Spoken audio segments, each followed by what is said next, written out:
本视频由阿米洛海运机械键盘赞助播出，键盘艺术家阿米洛。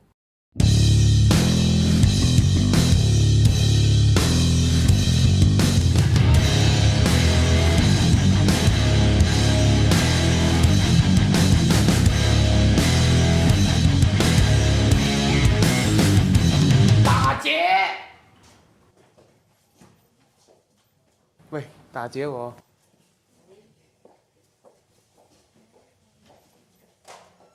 大哥，好像搞错了。shit， 真的走错楼层了，只能将错就错了。这个眼神像关爱智障的员工，应该是公司最低层的，没见过什么世面，以为打劫只会出现在电影剧情。跟他对话的人，想必关系和他最好，却绝不会是高层。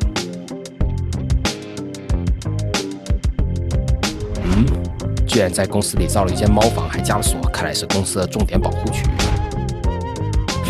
在我看猫房的时候，他的眼神开始注意我，我的分析是对的。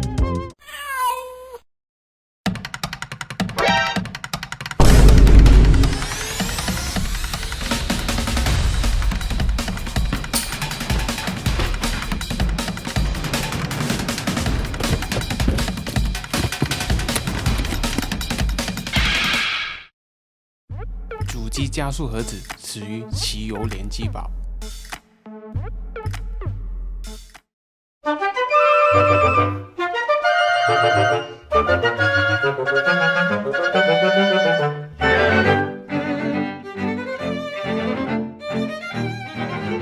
全宇宙的华人玩家们，你们好，感谢就是我是聂俊。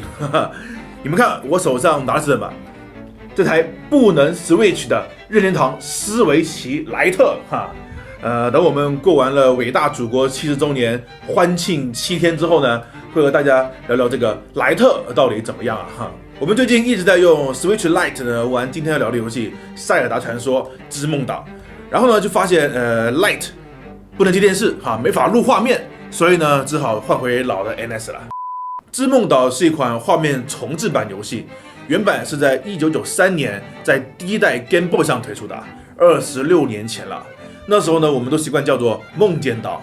然后1998年在 Game Boy Color 上呢复刻了织梦岛 DX 我玩的就是 DX 这个版本。而今年是第3次复刻了又现在最新的技术和性能画面获得了光年级别的提升。但它的玩法呢，却并没有重新设计所以这款游戏其实非常独特。玩这款游戏呢，是用一个现在的眼光和外衣去看待26年前游戏设计的逻辑等等原本来说呢，我们对这种只升级画面而不修改系统的游戏呢，是并不会特别做一个视频的。但是这款游戏不一样，因为我们能像研究古董一样，从这个游戏里面看出很多老游戏设计的逻辑。而这也是我想在视频里和大家分享的，我们到底值不值得去玩一款在逻辑设计上仍然是26年前的游戏呢？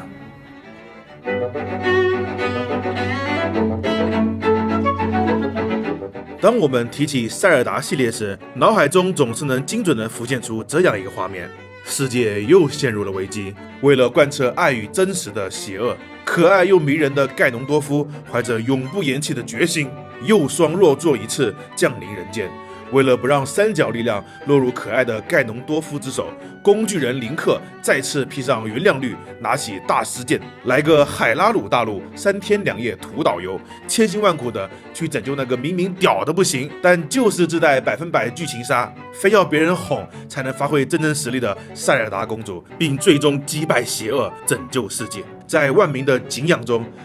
离开公主，戴着绿帽做回单身狗的传奇故事。是的，对大部分塞尔达作品而言，获得三角力量、打败魔王、拯救公主，就是玩家永恒不变的任务但塞尔达传说：织梦岛却是另一个例外。这款打着纯正塞尔达头衔的作品里面，甚至没有塞尔达公主没有魔王盖农多夫，没有插在石头里的大石剑，甚至没有这个系列最标志的三角力量。单纯从故事背景角度来说，织梦岛除了同样主角戴绿帽之外，几乎就是个独立于正统系列之外的作品。当然，你也可以尝试把角色的名字设定为塞尔达，还能触发一个小小的彩蛋。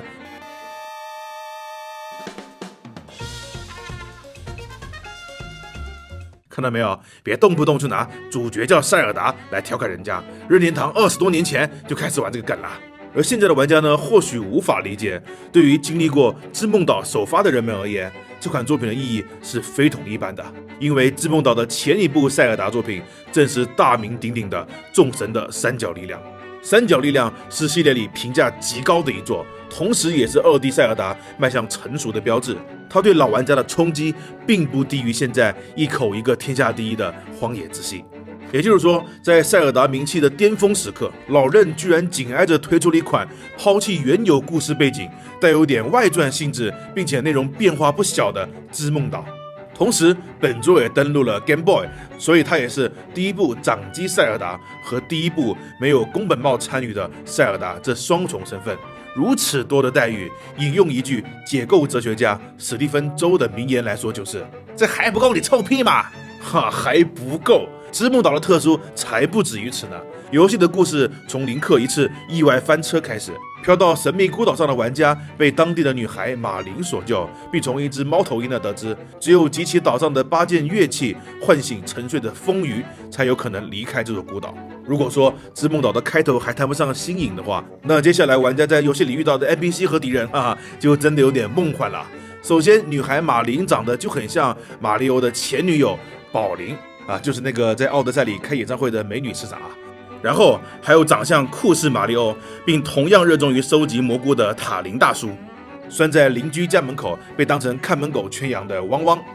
动不动就满嘴骚话的寸头小屁孩，水下的泡泡鱼，沙漠里的刺球丸子，蜜汁同步的黑虎，出现在玩具店里的耀西玩偶。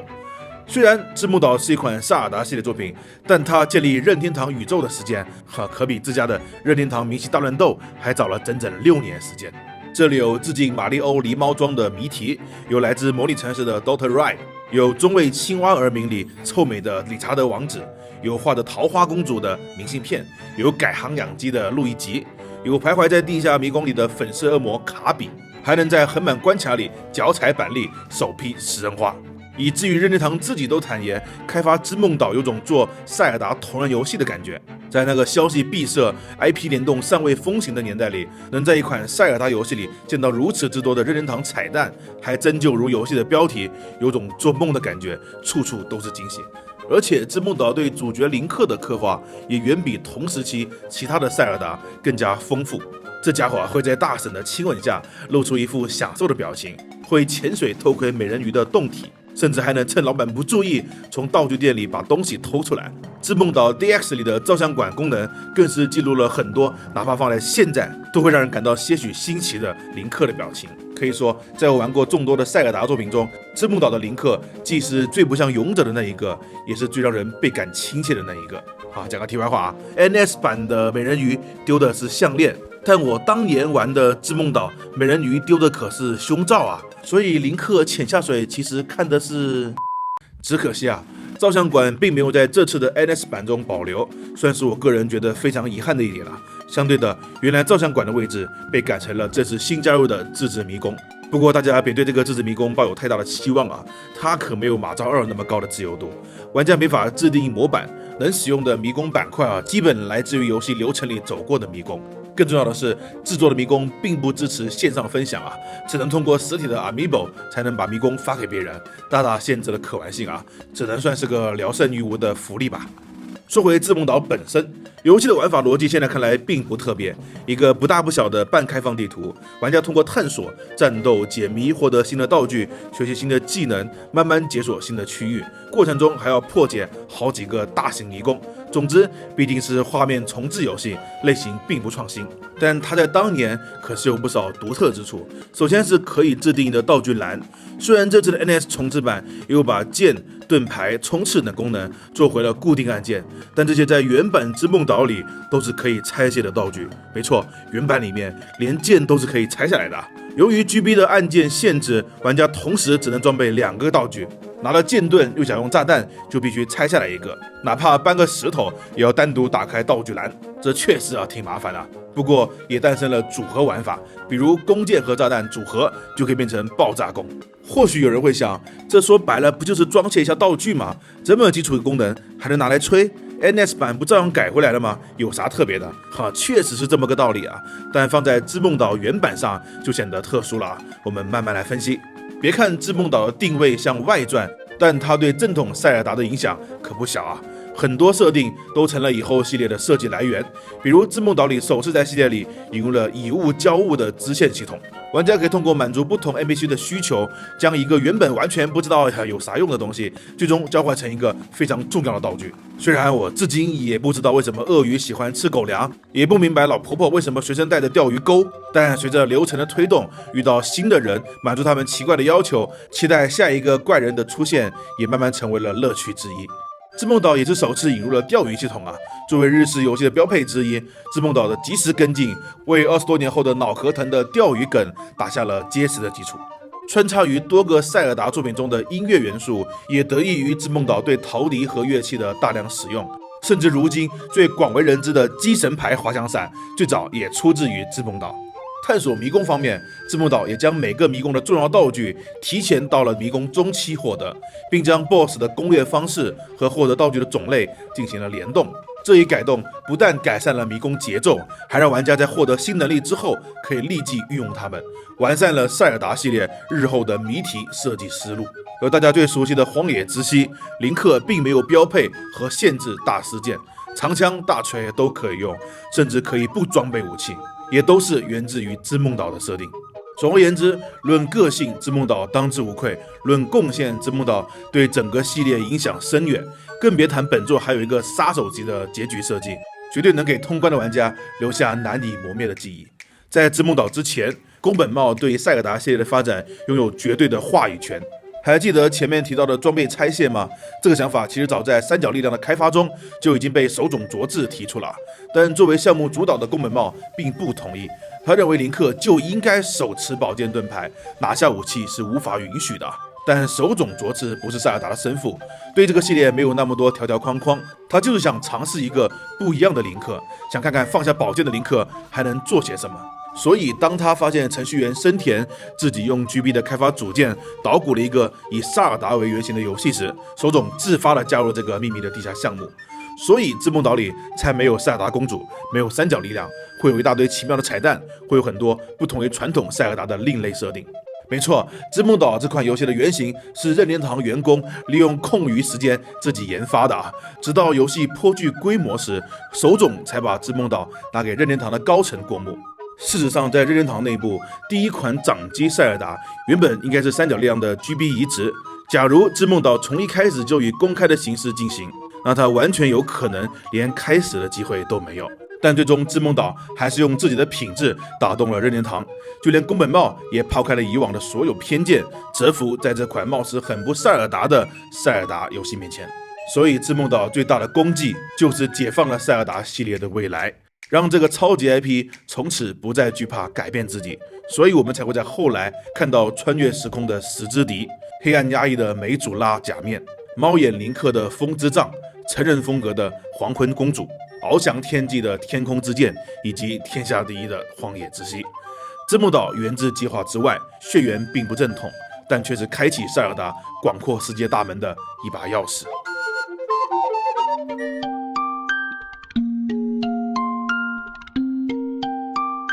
我体验 NS 版织梦岛的过程有个很有趣的心理变化。E3刚公布那会儿，我是兴奋到癫痫的，毕竟时隔多年，技术力飞跃提升，现在重置这款游戏一定能在全方面升级，特别是老任有了荒野之息的经验之后，除了画面提升，还能伴随地图更大，玩法更多，谜题更精妙，就像《生化危机2》重置版一样啊。但开始游玩后呢，意识到这次只是画面的提升和细节改良，内容基本和当年一样，就连地图尺寸都和 GB 时代一样小。那一刻，我整个人都萎了。毕竟玩过原版，只是画面的提升，确实提不起兴趣啊。然而神奇的是，在玩了1-2个小时后，我就好像着了魔一样的沉迷进去，一口气直接通关，都不带退出的。虽然流程已经烂熟于心，虽然规模现在看起来并不大，但游戏最纯粹的快乐和流畅体验带来的爽快，哪怕放在今天也丝毫没有过时。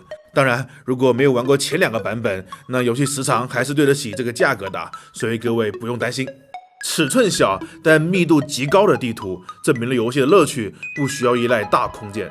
每完成一个迷宫就有提示指向下一个目标，但模糊的目标和打电话给村长那扭扭捏捏的提示，逼着玩家自己去假设、去联想，都充满着思考和觉悟的乐趣。和新技能环环相扣的谜题，忍俊不禁的 NPC 道具兑换，隐隐约约能猜到的剧情，都撑起了游戏停不下来的魔力。不需要长途跋涉，就能很快尝试下新的功能，让游戏很没有尿点，一试复一试，眨眼就通关。而这些都是在 GB 时代就已经做到的了。想想看，现在那些3A 大作，有几个敢拍着胸部说20年后、30年后，仅凭重置画面就能让人再次玩得津津有味呢？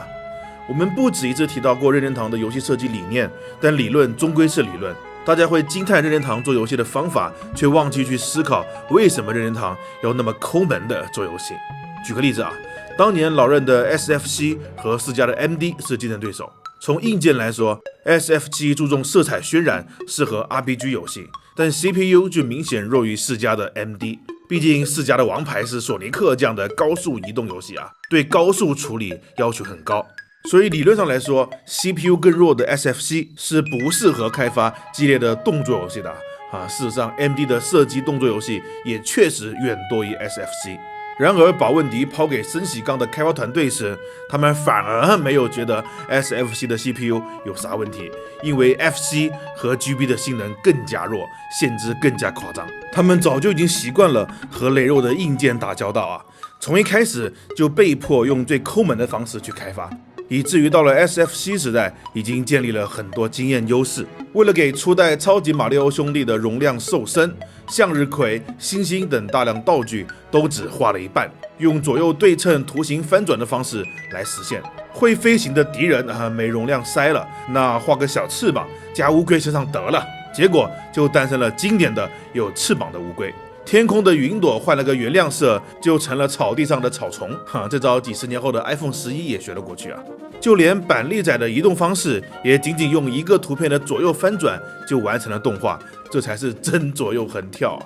都说 SFC 不适合高速画面是吧？不好意思 ，SFC 首发就有赛车游戏 F-Zero。任天堂通过平滑缩放和旋转单层背景，在 SFC 上实现了不输别人的赛车游戏画面。初代的 GB 音频组件效果很单一，任天堂大量使用了失真属性的吉他音色，不仅弥补了电子音效的缺乏，也烘托出了奇特的效果。后来 3DS 上的众神的三角力量2，任天堂也考虑到 3DS 的扬声器音质相比于交响乐的混响更加适合低音，从而在三角力量2的配乐里使用了更多低音，结果反而营造了独特的气氛。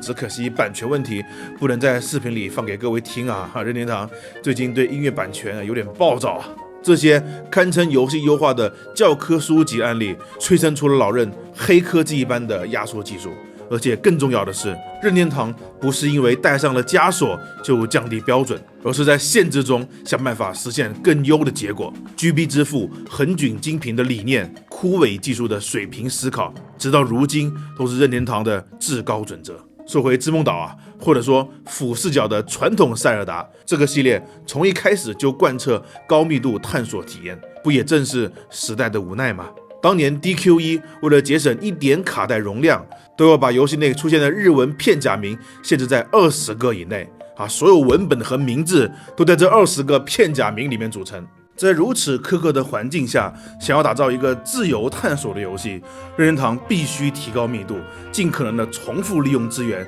再进行巧妙的组合设计。比如织梦岛里很重要的收集海螺，有的需要挖掘土地，有的要用冲刺撞击树木，有些是举起一块石头，而有些是用炸弹炸地洞，每一个都充分利用现有的功能，但却通过不同的组合，让寻找海螺的过程充满惊喜佩服老任真会藏东西啊！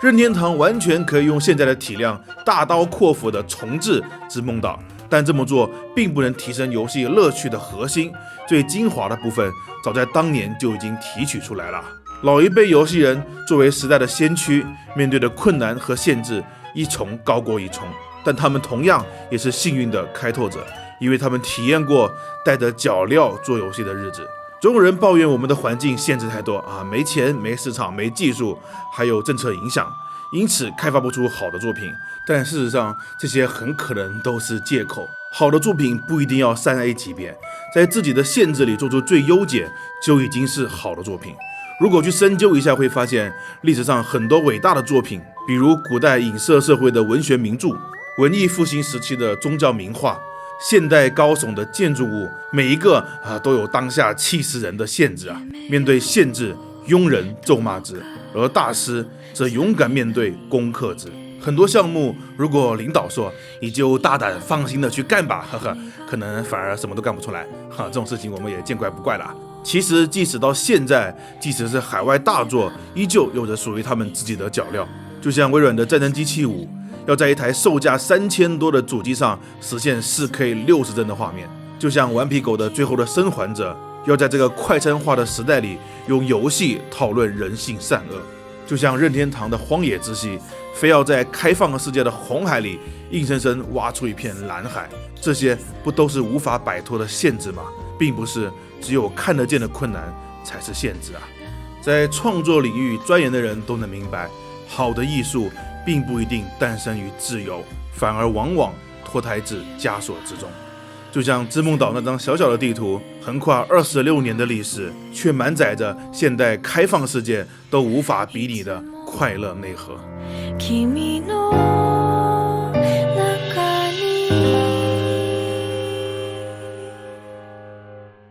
就如视频所说它是一款升级了画面，但内核仍然停留在26年前的游戏